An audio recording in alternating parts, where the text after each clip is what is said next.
Hey! Nibutse ikintu kimwe niyicariye ngaho iwanje. Mais Caleb, j'ai une question pour toi. Oui. Oui. À ton âge, maintenant, qu'est-ce qui peut t'arriver vraiment là où tu te dis, ça perturbe ta vie, tu dis que là, je suis désorientée. Là, tu dis que ce soit côté parents, que ce soit famille, que ce soit professionnel, école et tout. Qu'est-ce que tu penses que ça peut perturber vraiment ta vie? Si quelqu'un meurt. Si quelqu'un meurt. Comme quoi? Comme qui? Comme toi. Comme ta mère. Et ton père? Aussi. Comme tes parents. Oui, comme mes parents. Donc, ça peut te perturber ta vie. Comment ça? Très beaucoup même. Très beaucoup même. Ouais. Merci beaucoup. C'était ça que je voulais entendre. Que ça ne t'arrive pas dans ta vie. Ok? Ouais.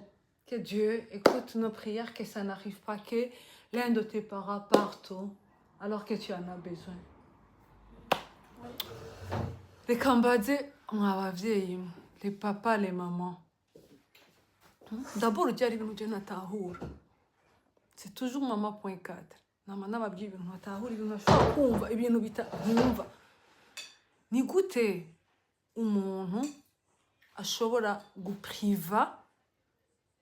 D'abord, nous les parents, on dit qu'on aime nos enfants plus que tout au monde. Plus que tout au monde. C'est supposé comme ça.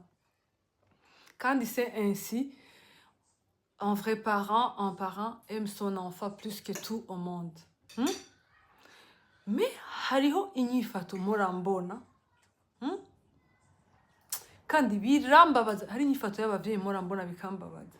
Comment est-ce que un parent, que ce soit une maman, que ce soit un papa, peut priver son enfant à un de ses parents? C'est ce qu'on comprend.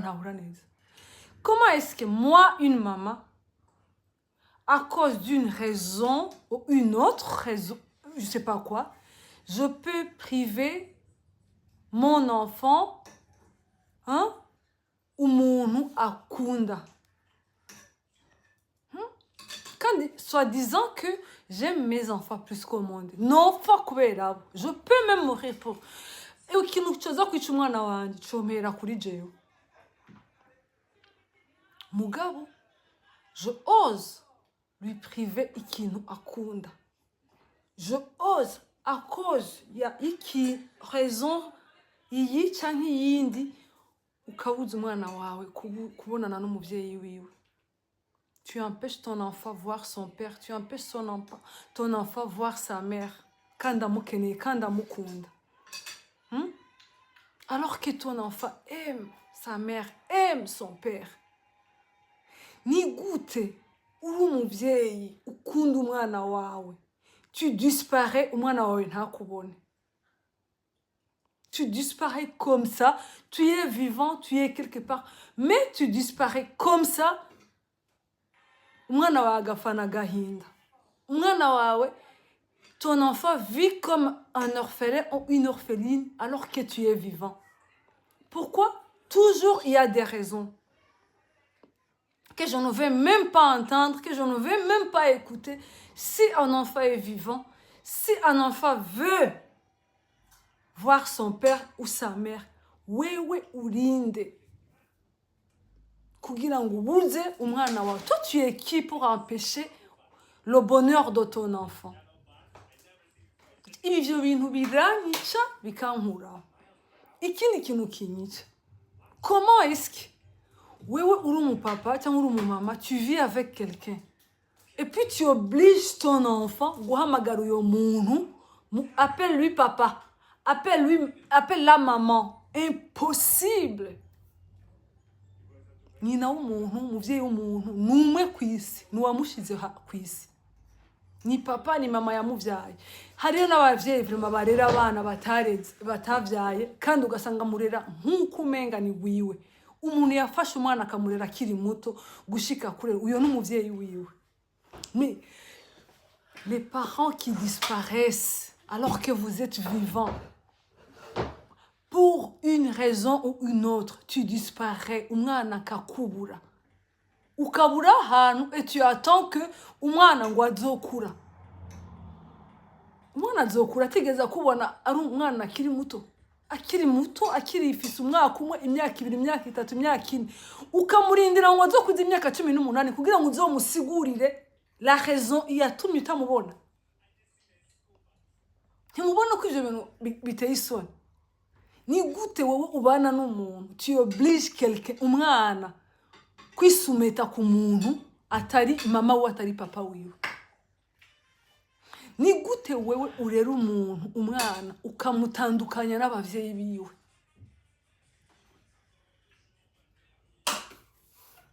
Comment ça se fait? Comment? On est dans quel monde? Je l'ai demandé, je l'ai posé une question. Ni qui peut te perturber kuri isi y'Imana. Mu buzima bwawe ugahungabana et tu es perturbé toute ta vie. Qu'est-ce qu'il vient de me répondre? Te perdre ou perdre mes parents, perdre mon père, perdre quelqu'un de mon père ou ma mère. Ça peut me perturber toute ma vie. Suwa ngo yochafa suwa yochagira iki yobaho mugabo yobaho nabi.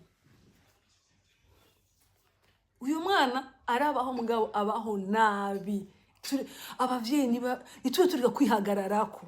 Ubugije uburenganzira bw'umwana si tu refuses kubonana n'umuvyeyi wiwe, l'accès de voir son père ou sa mère.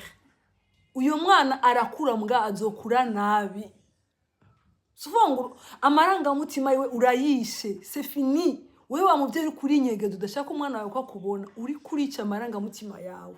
Et tu vas revenir, soi-disant tu vas expliquer une raison qui a fait que tu as fui.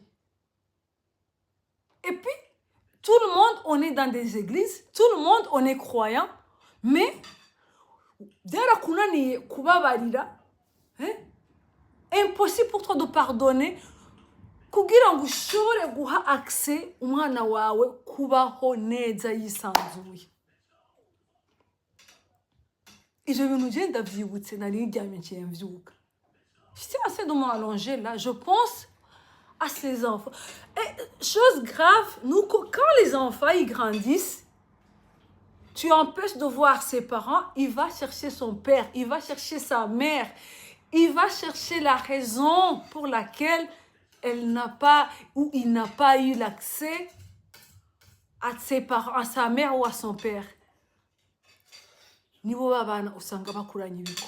Ces enfants ils grandissent, mais ils grandissent avec des blessures que personne sauf Dieu a shobora kumukiza.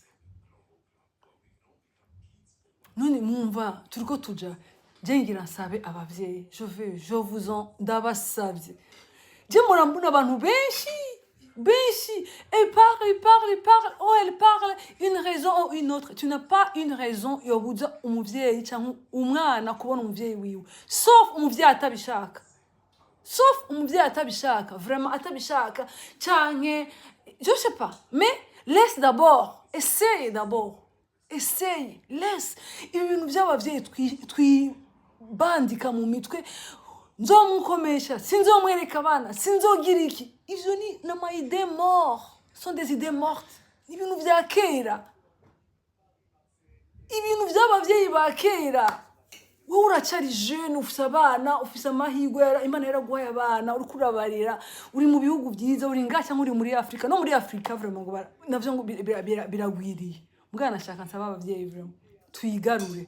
Nta na kimwe kwisi gishobora kuza gisumba umuvyeyi w'umuntu. Nta na kimwe gishobora kuza gishobora gutuma umuvyeyi ashobora kubuza uwundi muvyeyi uburenganzira bwo kubona umwana cyangwa kubuza umwana kubona umuvyeyi wiwe, amweke yo muvyeyi atabishaka.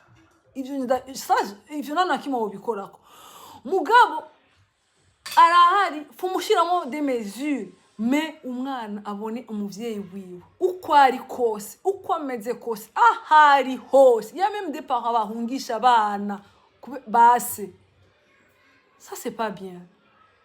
nimusubire inyuma vraiment musubire ivyo bintu mubikosore bigishoboka bidashoboka nawe musabe ikigongo Imana musabe ikigongo n'abo bana abo bana bari malheureux barakura nabivuze barakura mugabo bakura nabi nukuri je vous aime beaucoup nakano nshaka kubabwira n'ikintu kinjemo comme ça je vais le dire maman.4 je vais le dire je m'en fous moi mais sache que c'est pas bon turakunda abana baradukunda mugabo nta kintu kiza kiruta se umwana nta kintu kiza kiruta nyina w'umwana nta kintu kwisi Imana yaremye abavyeyi aba babiri papa mama n'aba helpers babana nyene usanga abana barataha ugasanga nibo babarera sont des helpers kandi babara abavyeyi beza mais uri umuvyeyi wicaye muri saro wawe uri kurandaba kuri telefone yawe kuri TV yawe ahantu hose urizi kuri muri ico kintu ni wihane uhe accès umwana wawe ku muvyeyi wiwe ni maman.4 ndabakunda kandi murabizi ciao